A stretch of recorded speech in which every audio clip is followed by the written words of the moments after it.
Halo adik-adik, apa kabar semua? Tentunya kabar baik. Iya, di hari Minggu ini kita mau mulai ibadah kita ya Lose ya. Mari Lose kita mulai. Oke, yuk adik-adik kita semua bangkit berdiri, kita mau memuji Tuhan dengan lagu Saat Pagi Hari.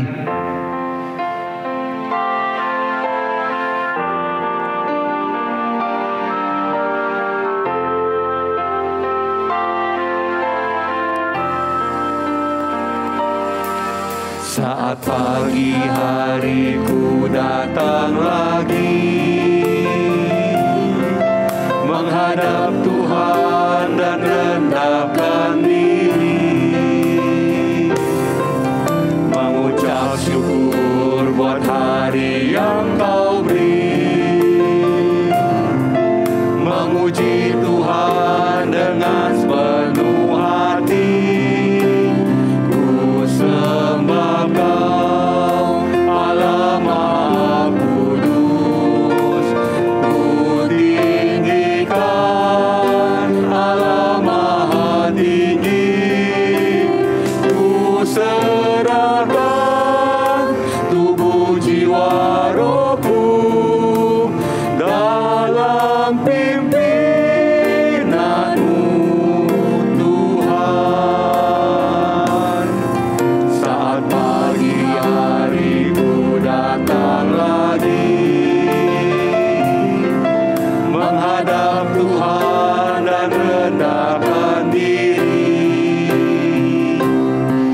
mengucap syukur buat hari yang Kau beri, memuji Tuhan dengan sepenuh hati.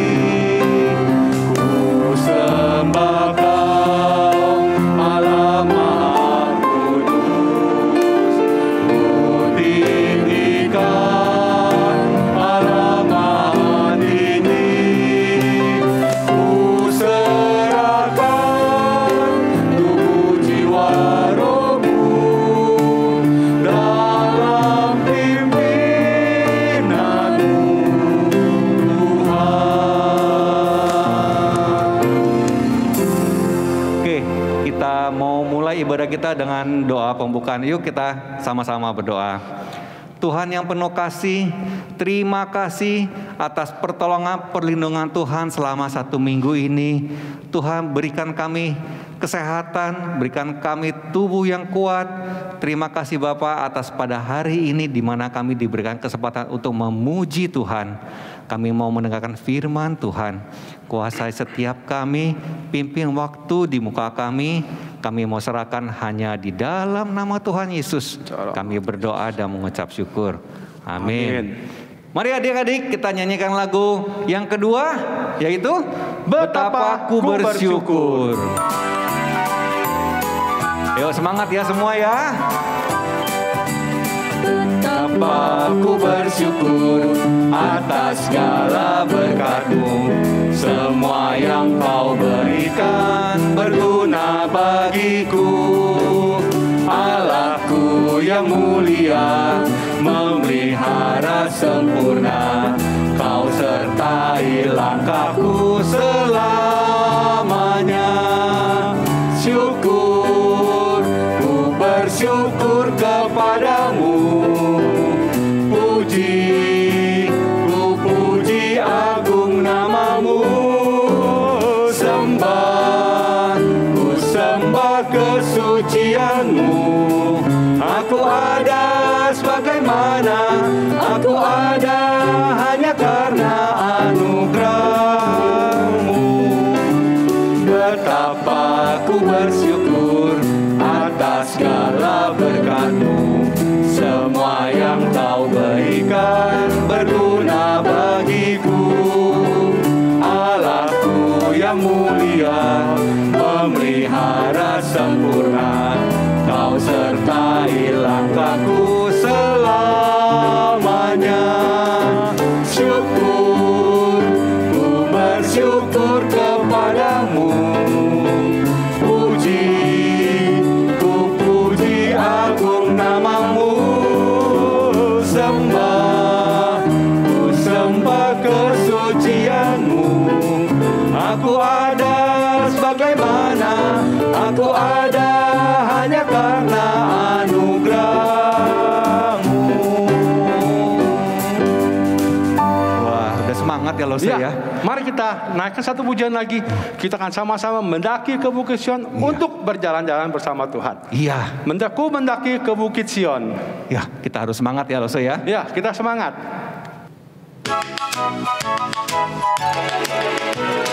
Ku mendaki ke Bukit Sion, ku jalani bersama-sama. Ku mendaki ke Bukit Sion, ku jalani bergandeng tangan. Haleluya, oh haleluya, ku jalani bersama-sama. Haleluya, oh haleluya, ku jalani bergandeng tangan.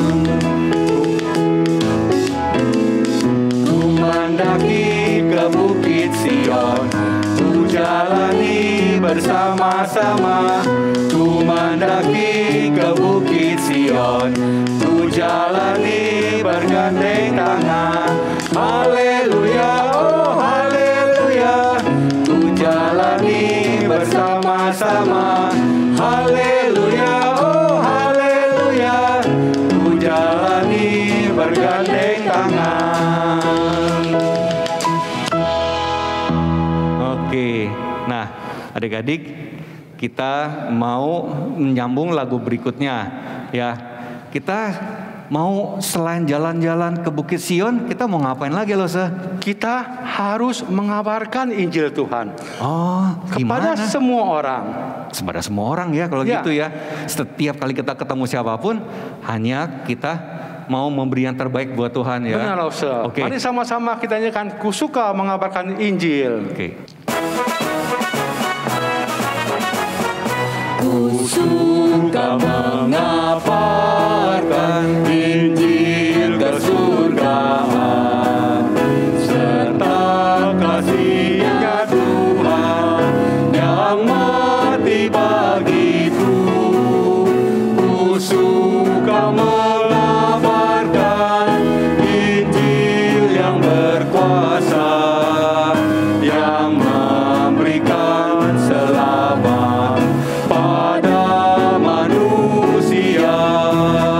Ku suka mengabarkan kemuliaan Injil-Nya serta cinta kasih-Nya yang selamatkan kita. Ku suka mengabarkan Injil kesurgaan serta kasih-Nya Tuhan yang mati bagiku. Ku suka mengabarkan Injil yang berkuasa, yang memberikan selamat pada manusia. Ku suka mengabarkan memuliakan Injil-Nya serta cinta kasih-Nya yang selamatkan kita.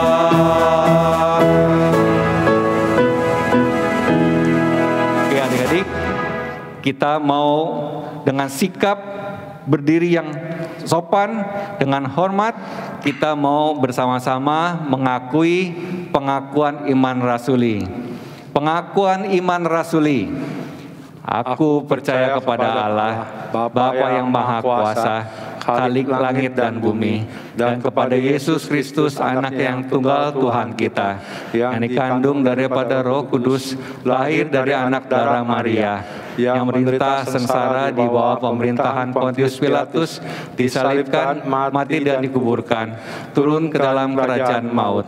Pada hari yang ketiga, bangkit pula dari antara orang mati, naik ke surga, duduk di sebelah kanan Allah, Bapa yang Maha Kuasa, dan dari sana Ia akan datang untuk menghakimi orang yang hidup dan yang mati. Aku percaya kepada Roh Kudus, gereja yang kudus dan am, persekutuan orang kudus, pengampunan dosa, dan kebangkitan tubuh, dan hidup yang kekal. Amin. Oke, adik-adik, kita mau siapkan hati kita untuk memberi yang terbaik buat Tuhan ya. Baik, kita sama-sama mau mempersiapkan diri kita untuk memberikan persembahan. Bagi yang masih belum bisa memberikannya, bisa dikumpulkan dulu dan disimpan sampai dengan tiba lagi saat kita akan berkumpul di gereja dan dikembalikan. Atau bisa melihat dari screen barcode yang ada dalam layar TV kita. Oh iya, adik-adik jangan lupa di transparan barcode itu ada angka 1 di belakangnya untuk pengenalan bahwa ini adalah persembahan dari sekolah minggu. Iya, ya, supaya membedakan persembahan kita dengan persembahan yang lain. Oke. Baik, kita persiapkan hati kita. Mari sama-sama kita memuji Tuhan. Betapa hatiku.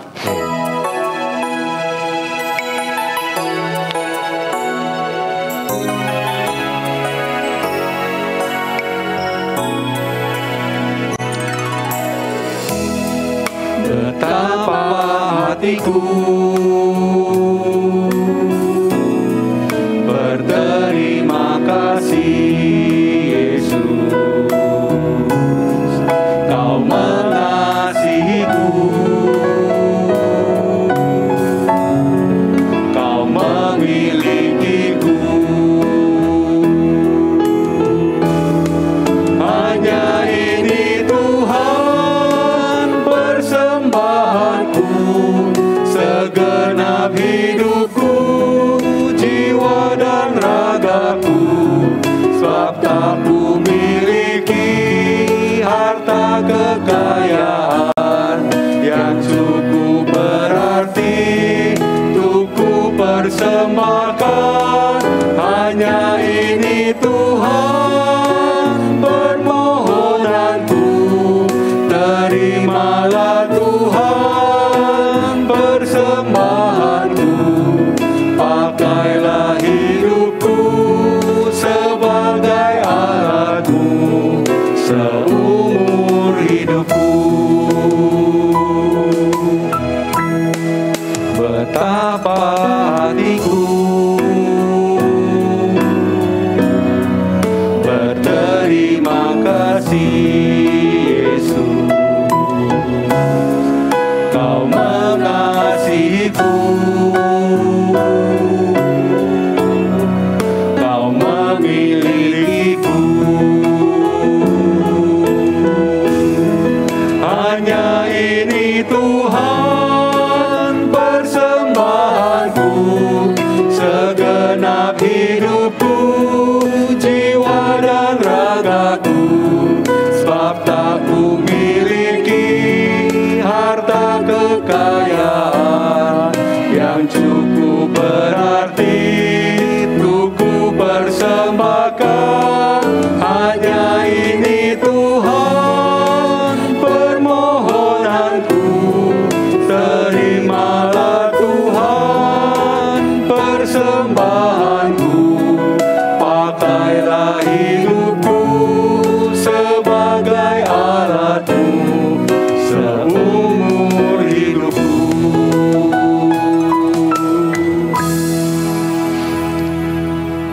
Yuk kita mau doa persembahan.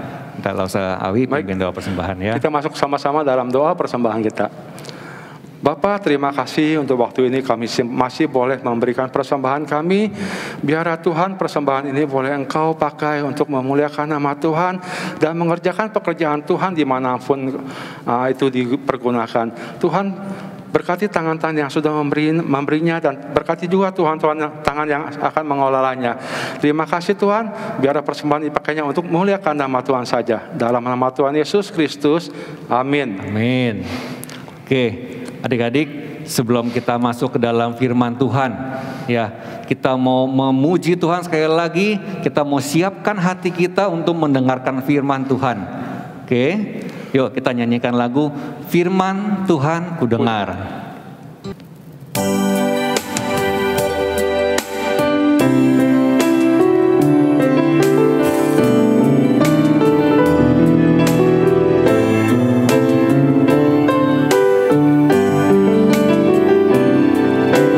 Firman Tuhan kudengar, ku tanam di hatiku.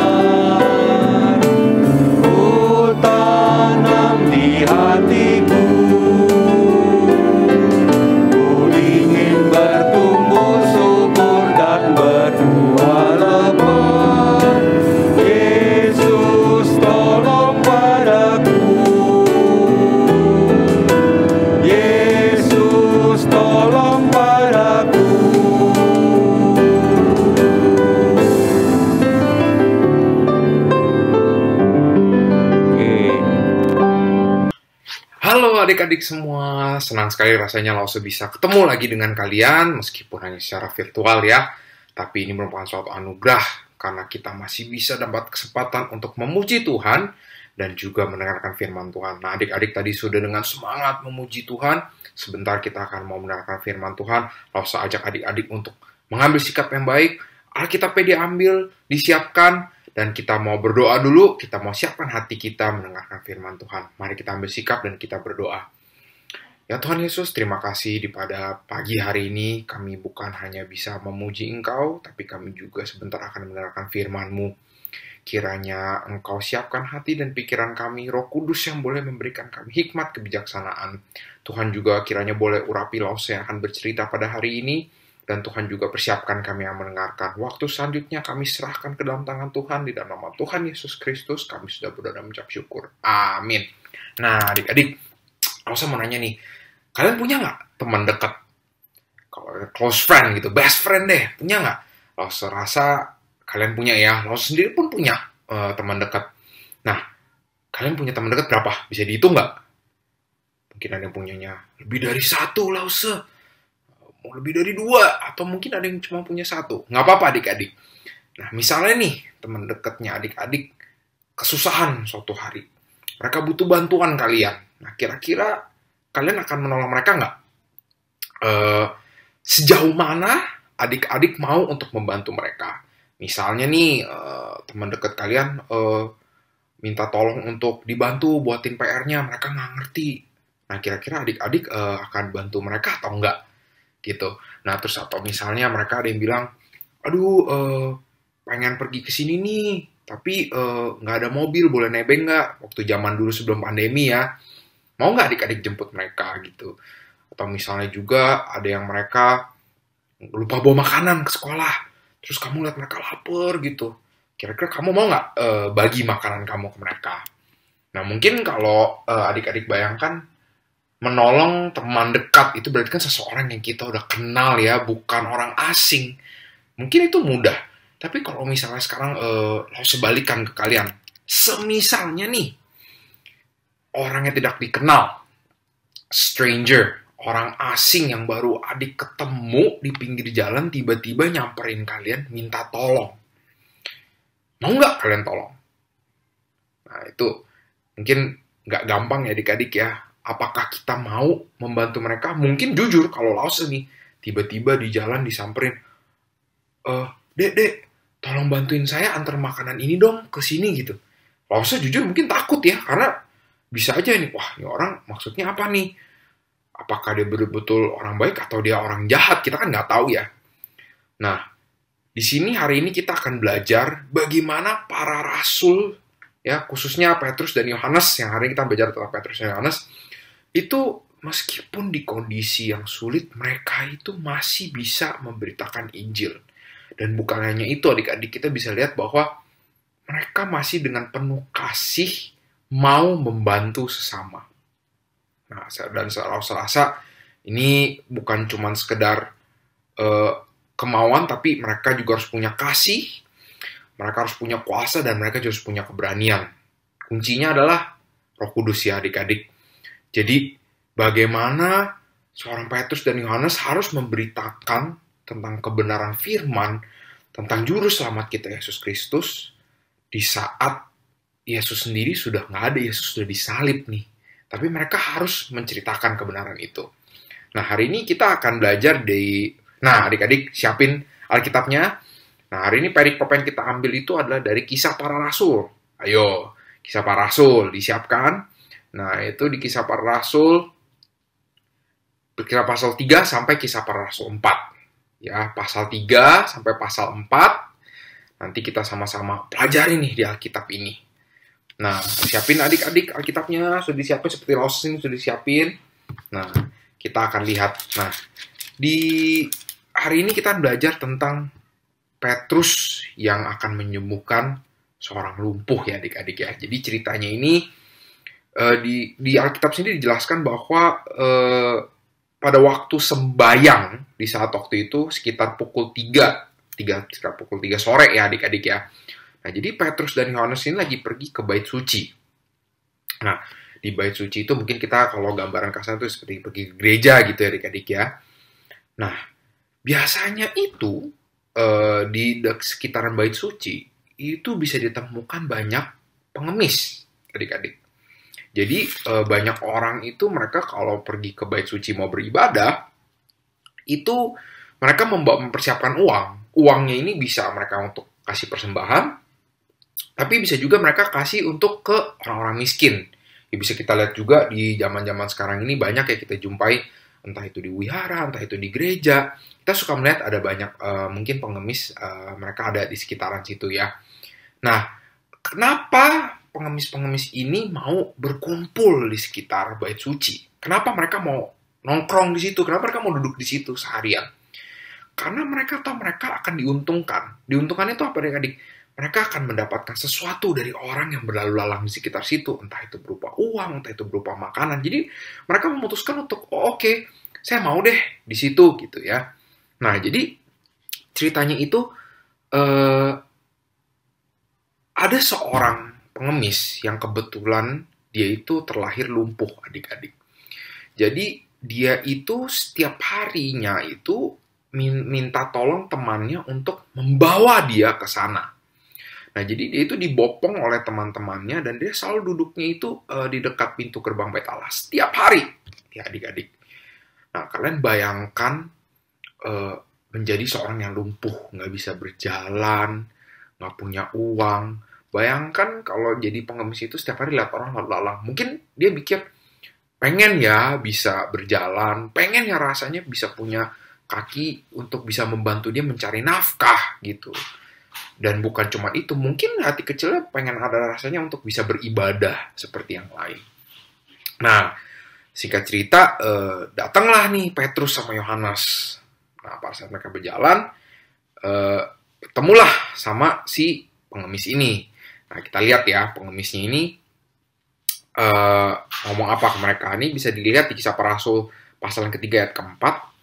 Mereka menatap dia dan Petrus berkata, lihatlah kepada kami. Jadi dia manggil gitu ya. Nah, tetapi mungkin mereka berharap langsung dikasih uang atau apa gitu ya. Nah, tetapi ini jawaban Petrus yang menurut Lause itu sangat unik. Petrus menjawab, emas dan perak tidak ada padaku, tetapi apa yang kupunyai, kuberikan kepadamu.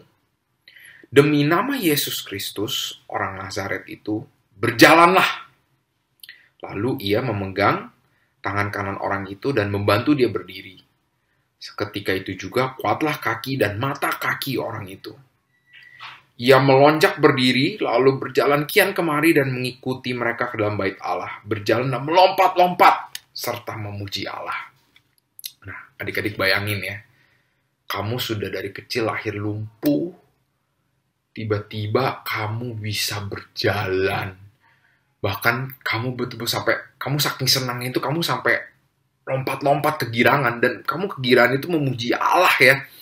Dan bisa dilihat di sini, bagaimana seseorang yang mungkin tidak pernah beribadah, hanya meminta-minta, tetapi saat dia bisa berjalan lagi, dia bisa memuji Allah. Begitu ungkapan syukur yang diutarakan oleh pengemis ini, adik-adik.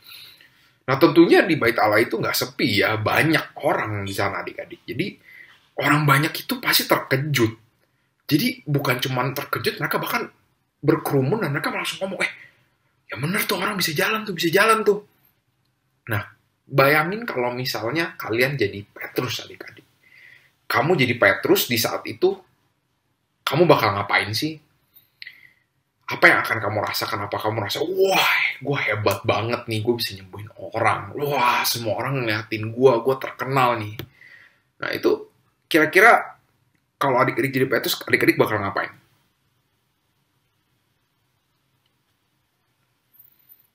Mungkin ada yang merasa rendah hati, mengucap syukur kepada Tuhan karena Tuhan itu betul-betul nyata. Nah, kita lihat di Alkitab, adik-adik. Apa yang Petrus jawab? Di ayat yang ke-12, Petrus mengatakan, hai orang Israel, mengapa kamu heran tentang kejadian itu? Dan mengapa kamu menatap kami seolah-olah kami membuat orang ini berjalan karena kuasa atau kesalahan kami sendiri? Allah Abraham, Ishak, dan Yakub, Allah nenek moyang kita telah memuliakan hambanya, yaitu Yesus yang kamu serahkan dan tolak di depan Pilatus. Walaupun Pilatus berpendapat bahwa ia harus dilepaskan. Tetapi kamu telah menolak yang kudus dan benar, serta menghendaki seorang pembunuh sebagai hadiahmu. Demikianlah ia, pemimpin kepada hidup, telah kamu bunuh, tetapi Allah telah membangkitkan dia dari antara orang mati. Dan tentang hal itu kami adalah saksi. Dan karena kepercayaan dalam nama Yesus, maka nama itu telah menguatkan orang yang kamu lihat dan kamu kenal ini. Dan kepercayaan itu telah memberi kesembuhan kepada orang ini depan kamu semua. Lihat ya adik-adik ya. Jadi Petrus itu dengan sangat berani, dia itu menjelaskan bahwa ini bukan kekuatan dari diri dia sendiri, tapi itu adalah kekuatan yang diberikan oleh Yesus sendiri. Bahkan dia berani menceritakan Yesus yang sudah disalib, ia berani mengatakan bahwa ia ada saksinya. Nah, jadi kalau kita lihat adik-adik, Petrus itu sangat berani. Jadi betul-betul, kalau adik-adik ingat, Petrus itu pernah menunjukkan kelemahan dan ketakutannya. Nah, sekarang coba nih, adik-adik ingat nggak kapan sih Petrus menunjukkan saat dimana dia itu takut, saat dimana itu dia lemah? Paling gampang pasti adik-adik ingat ya, dimana Petrus itu menyangkal Yesus 3 kali sebelum ayam berkokok, dimana orang-orang sekitar tahu bahwa dia adalah murid Yesus, tapi saat orang mengenali dia takut. Jadi Petrus itu manusia biasa adik-adik. Dia bisa merasa takut, dia bisa merasa lemah. Tapi di saat di perikop ini yang kita lihat, Petrus itu begitu berani, sedikit pun dia tidak ada merasa ragu atau gentar untuk mengatakan bahwa iya, saya adalah pengikut Yesus dan saya adalah saksi hidupnya gitu. Jadi dia menjadi seorang yang bisa berbicara, bisa memimpin dengan berani dan sangat memberikan inspirasi kepada orang-orang ini. Dan jadi Petrus ini bukan mengandalkan kekuatan dia sendiri, adik-adik. Dia mengandalkan Tuhan untuk membentuk mereka. Jadi, untuk melayani Tuhan, menjadi saksi bagi Tuhan dimanapun dan kapanpun itu. Nah, kalau saya tanya ke adik-adik, bisa nggak kalian menjadi Petrus, seperti Petrus? Menjadi seorang yang berani memberitakan firman Tuhan tentang Yesus itu bagaimana? Berani nggak adik-adik? Nah, dengan begitu bijaksana, Petrus mengatakan bahwa Yesus adalah Allah leluhur mereka, Allah Abraham, Allah Ishak, dan Yakub. Dan bahkan kalau adik-adik lihat di ayat 19, Petrus itu menawarkan pengampunan.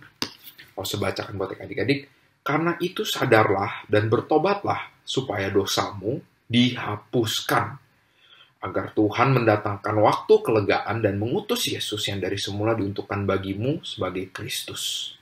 Ya adik-adik, jadi bukan cuma dia menunjukkan dia bisa menyembuhkan karena kuasa Tuhan, tetapi dia juga menawarkan pengampunan. Nah, singkat cerita adik-adik, setelah ya mungkin menyebabkan keramaian, ya jadi banyak orang berkumpul, banyak orang, wah kenapa nih, dan Petrus pasti langsung yakin bercerita juga dengan lantang, bukan berbisik-bisik ya adik-adik. Nah, muncullah 3 kelompok yang mungkin bisa dibilang saat itu cukup berkuasa adik-adik. Kelompok yang cukup punya peran, nah, mereka datang dan mereka itu menjadi khawatir, mereka menjadi gusar. Nah, kira-kira siapa adik-adik 3 kelompok berkuasa ini? Nah, di Alkitab dijelaskan bahwa 3 kelompok ini adalah, yang pertama itu adalah para imam-imam ya. Imam-imam yang punya hubungan juga dengan imam kepala, itu yang pertama. Dan kedua adalah pengawal bait Allah, dan juga ada kelompok orang Saduki. Nah, adik-adik tahu nggak orang Saduki itu siapa? Nah, di sini itu kelompok Saduki ini bisa dibilang minoritas ya adik-adik. Jadi, mereka ini adalah sekelompok orang yang tidak percaya akan kebangkitan. Tetapi bukan cuma orang Saduki aja tidak percaya kebangkitan, adik. Ada beberapa juga banyak orang Farisi yang tidak percaya akan kebangkitan Tuhan Yesus. Nah, di Alkitab sendiri itu bisa dijelaskan kisaran jumlah orang yang percaya setelah mendengar ajaran Petrus itu sekitar 5.000 orang laki-laki. Ya adik-adik, itu bukan jumlah yang sedikit ya, itu jumlah yang cukup banyak. bagaimana rasanya satu orang ini bercerita bisa menyelamatkan 5.000 orang, 5.000 nyawa terselamatkan. Nah, mereka itu akhirnya ditangkap dan mereka diadili esok harinya. Pada esok harinya itu mereka diadili oleh sekitar kurang lebih 71 orang. Nah, jadi 70 orang ini terdiri juga dari imam besar ya adik-adik. Bisa dilihat di ulangan pasal 11 ayat 16. Nah, seperti yang adik-adik tahu, mayoritas yang datang di pengadilan itu tentu imam Saduki, para imam-imam, orang Saduki, dan juga beberapa orang Farisi, nggak banyak. Nah, di sini kalau dilihat itu, yang hadir, ya adik-adik, itu ada yang bernama Hanas. Nah, Hanas itu adalah imam besar, adik-adik ya di sini. Nah, dan juga ada Kayafas. Nah, Kayafas ini adalah menantunya adik-adik. Nah, bisa kita lihat di Kisah Para Rasul, pasal keempat. Nah, di ayat yang ke-6, dengan imam besar Hanas dan Kayafas, Yohanes dan Alexander, dan semua orang lain yang termasuk keturunan imam besar. Lalu Petrus dan Yohanes dihadapkan kepada sidang itu, dan mulai diperiksa dengan pertanyaan ini, adik-adik. Dengan kuasa manakah atau dalam nama siapakah kamu bertindak demikian itu? Maka jawab Petrus dengan penuh Roh Kudus, hai pemimpin-pemimpin umat dan tua-tua, jika kami sekarang harus diperiksa karena suatu kebajikan kepada seorang sakit dan harus menerangkan dengan kuasa manakah orang itu disembuhkan, maka ketahuilah oleh kamu sekalian dan oleh seluruh umat Israel bahwa dalam nama Yesus Kristus orang Nazaret yang telah kamu salibkan, tetapi yang telah dibangkitkan Allah dari antara orang mati, bahwa oleh karena Yesus itulah orang ini berdiri dengan sehat sekarang di depan kamu. Yesus adalah batu yang dibuang oleh tukang-tukang bangunan, yaitu kamu sendiri, namun ia telah menjadi batu penjuru. Bayangkan ya adik-adik ya, kalian ditangkap, kalian diadili, mau dihukum nih ceritanya nih, tapi kalian malah berani menceramahi ya. Kalian malah berani dengan lantang mengatakan bahwa ya memang ini Tuhan saya, dan memang ini kuasa daripada Tuhan saya, dan Tuhan saya ini yang kalian salibkan loh.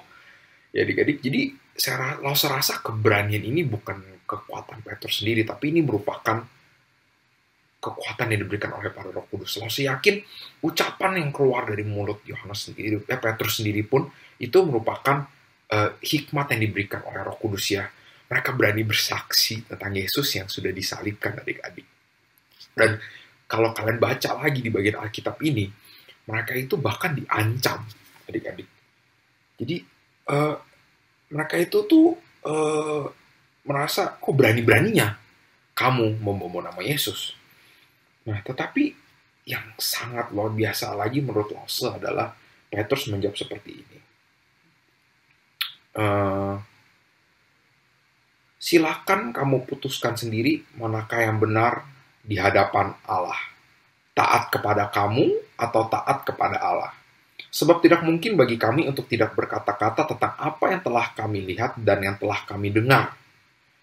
Bayangkan adik-adik ya, jadi semakin mereka diancam, semakin Petrus pun semakin berani mengatakan bahwa ya, saya nggak akan mendinai, saya tidak akan menyangkal Tuhan saya gitu. Ini Tuhan saya. Dan saya tetap percaya sama Tuhan saya. Gitu. Jadi Petrus memilih untuk tetap taat. Bahkan Petrus mengingatkan orang-orang Yahudi ini bahwa cara mereka waktu itu memperlakukan Yesus itu seperti apa gitu. Nah, jadi saya rasa ini merupakan suatu anugerah yang bukan dari Petrus sendiri, tapi merupakan daripada Roh Kudus. Karunia yang diberikan daripada Roh Kudus. Dia diberikan kekuatan, dia diberikan keberanian, dia diberikan hikmat untuk bisa bersaksi bagi Yesus di kondisi seperti itu adik-adik. Mungkin kalau diposisikan seperti itu, nggak bisa mungkin sejujur adik-adik. Nah, sekarang balik lagi tanya ke kalian, bisa nggak kalian cerita ke orang-orang di sekitar kalian? Apakah itu sesuatu yang mudah atau itu sesuatu yang sulit? Tapi kalau adik-adik merasa ini sesuatu yang sulit, apakah adik-adik akan menyerah begitu saja? Atau adik-adik akan meminta pertolongan kepada Tuhan, berdoa kepada Tuhan, minta diberikan kekuatan, minta diberikan Roh Kudus untuk mengurapi, gitu adik-adik. Saya rasa itu bukan sesuatu yang mudah, tetapi tidak ada yang tak mungkin apabila kita membawa itu ke dalam doa, kita meminta Tuhan kita untuk yang memberikan kita kekuatan. Dan Lose yakin Lose pun sekarang bisa bercerita seperti ini kepada adik-adik, itu merupakan anugerah juga, kesempatan yang diberikan oleh Tuhan. Dan Lose yakin Roh Kudus menyertai setiap ucapan, kata-kata yang dilontarkan kepada adik-adik semua. Dan Lose yakin Roh Kudus juga mengurapi hati dan pikiran kalian saat kalian mendengarkan kebenaran firman pada hari ini ya. Kita dipanggil untuk bersaksi. Dan pada saat kita mungkin bercerita kepada teman-teman atau siapapun di sekitar kita, ada yang pasti mungkin bisa percaya, tapi ada juga mungkin yang tidak percaya adik-adik. Tapi tugas kita adalah memberitakan dengan kuasa Roh Kudus, dan juga untuk untuk Roh Kudus memberikan kita kesempatan dan keberanian untuk menceritakan kebenaran firman Tuhan. Kita harus bersandar kepada Tuhan untuk menggerakkan hati-hati orang ini juga. Karena bukan hanya sekedar bercerita, tetapi orang-orang tersebut harus digerakkan hatinya. Maka itu kita harus bawa dalam doa. Nah adik-adik, ayat hafalan hari ini diambil daripada kitab Filipi. Kitab Filipi pasal 4 ayat 13. Saya bantu bacakan untuk adik-adik semua. Sekali lagi, Filipi 4 ayat 13. Demikian bunyinya. Segala perkara dapat kutanggung di dalam Dia yang memberi kekuatan kepadaku. Sekali lagi, segala perkara dapat kutanggung di dalam Dia yang memberi kekuatan kepadaku. Nah, adik-adik, saya pengen kalian betul-betul resapi firman Tuhan ini, gimana kita merasa betul-betul kuasa Roh Kudus nyata dalam hidup kita. Tuhan betul-betul ada dalam hidup kita, khususnya di pandemi COVID seperti ini. Kita di rumah, kita tidak bisa kemana-mana, tapi Tuhan masih memberikan kita kesempatan untuk bisa mendengarkan firman Tuhan, memuji Tuhan. Nah, itu suatu hal yang bisa kita syukuri adik-adik. Nah, kita mau tutup firman Tuhan hari ini, saya ajak kita semua ambil sikap, kita berdoa. Tuhan Yesus, terima kasih di waktu yang mungkin sangat singkat ini, kami boleh belajar tentang kebenaran firman-Mu. Kami belajar bahwa bagaimana Tuhan itu nyata. Tuhan memberikan Roh Kudus ke dalam hati kami semua. Roh Kudus boleh memberikan kami kerinduan untuk boleh menyampaikan kebenaran firman-Mu ya Tuhan, boleh bersaksi bagi-Mu. Dan kami yakin Roh Kudus sendiri yang boleh menggerakkan hati orang-orang di sekitar kami yang saat kami menceritakan kebenaran firman-Mu ya Tuhan, yang boleh sentuh hati mereka. Tuhan pakai kami, meskipun kami masih muda, tapi kami yakin Engkau punya rencana indah untuk kami semua. Roh Kudus menuntun setiap gerak langkah kami. Roh Kudus yang memberikan kami hikmat kebijaksanaan. Roh Kudus sendiri juga mengurapi ucapan, tindakan, pikiran, juga perkataan kami semua. Tuhan terus jaga kami di kondisi pandemi COVID ini. Tuhan yang boleh berikan kami kesehatan, lindungi keluarga kami juga ya Tuhan. Terima kasih. Waktu selanjutnya kami serahkan dalam tangan Tuhan. Tuhan yang boleh layakkan doa ini ke hadapan-Mu. Di dalam nama Tuhan Yesus Kristus kami sudah berdoa dan mengucap syukur. Amin. Oke adik-adik, senang sekali saya bisa menceritakan sedikit bagian daripada firman Tuhan. Sekian hari ini, Tuhan memberkati kalian semua, tetap jaga kesehatan. Sampai jumpa lagi di lain waktu adik-adik. God bless you all. Dadah! Nah, anak-anak, kalian sudah mengikuti kebaktian online pada hari ini. Sudah memuji Tuhan, sudah mendengarkan firman Tuhan. Biarlah firman Tuhan yang kita dengar boleh menolong kita untuk seminggu ke depan kita bisa hidup buat Tuhan. Kita hidup menyenangkan hati Tuhan, melakukan apa yang Tuhan mau. Oke? Nah, anak-anak, saya ingin umumkan bahwa minggu depan kita tidak ada kebaktian online tersendiri untuk sekolah minggu. Kenapa? Sebab minggu depan kita akan merayakan Parents Day bersama-sama dengan orang tua kita. Jadi kebaktiannya kita akan ikut dengan papa mama kita di dalam kebaktian umum. Ya, sekali lagi, minggu depan kita tidak ada kebaktian online sekolah minggu sendiri, tapi kita akan ikut bersama dengan papa mama mengikuti kebaktian untuk merayakan Hari Parents Day. Nah, untuk aktivitas yang kalian sudah kirimkan, aktivitas minggu lalu yang kalian sudah kirimkan, nanti akan ditayangkan setelah kebaktian umum selesai. Oke anak-anak? Mari bersama-sama kita akan bangkit berdiri, kita akan tutup kebaktian kita pada hari ini di dalam doa. Namun sebelumnya kita akan nyanyikan lagu Bapa Terima Kasih.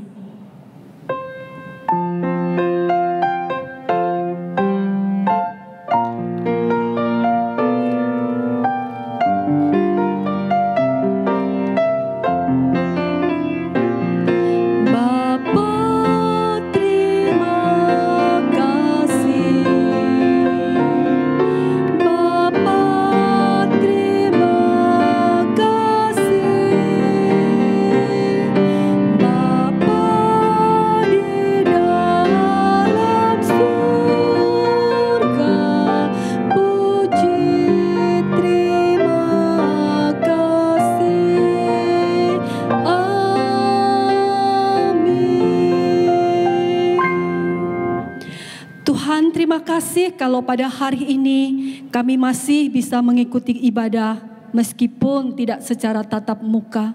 Kami bersyukur Tuhan untuk kesempatan kami boleh bersekutu bersama-sama dengan Tuhan, memuji Tuhan, mendengarkan firman Tuhan. Biarlah Tuhan ini menolong kami semua untuk kami boleh mengenal Tuhan lebih dalam. Kami tahu apa yang Tuhan mau kami lakukan dan semuanya itu boleh membuat Tuhan menjadi senang. Berkati setiap anak-anak sekolah minggu yang mengikuti kebaktian pada hari ini. Berkati juga untuk setiap lause-lause yang sudah ambil bagian di dalam pelayanan, baik menjadi MC maupun yang menyampaikan kebenaran firman Tuhan. Mari Tuhan, Engkau yang terus memberkati kerohanian kami, sehingga kami boleh bertumbuh, mengenal Tuhan, dan hidup kami boleh semakin serupa dengan Tuhan. Tuhan Yesus, saat ini kami terus berdoa untuk bangsa dan negara kami di masa pandemi COVID-19 ini Tuhan. Mari Tuhan yang akan terus memberkati kesehatan setiap kami, anak-anak sekolah minggu, keluarga dari anak-anak sekolah minggu, entah itu papa, mama, kakek, nenek maupun saudara mereka yang lainnya. Tuhan, kiranya Engkau jauhkan kami dari virus corona sehingga kami boleh tetap sehat Tuhan untuk melakukan aktivitas kami sehari-hari. Terima kasih Bapa yang di surga. Kami mau menyerahkan untuk setiap kami ke dalam tangan Tuhan. Di dalam nama Tuhan Yesus kami berdoa dan bersyukur. Amin. Oke anak-anak, sampai berjumpa kembali di dalam kebaktian bersama dengan orang tua kalian minggu depan. Dadah, Tuhan memberkati.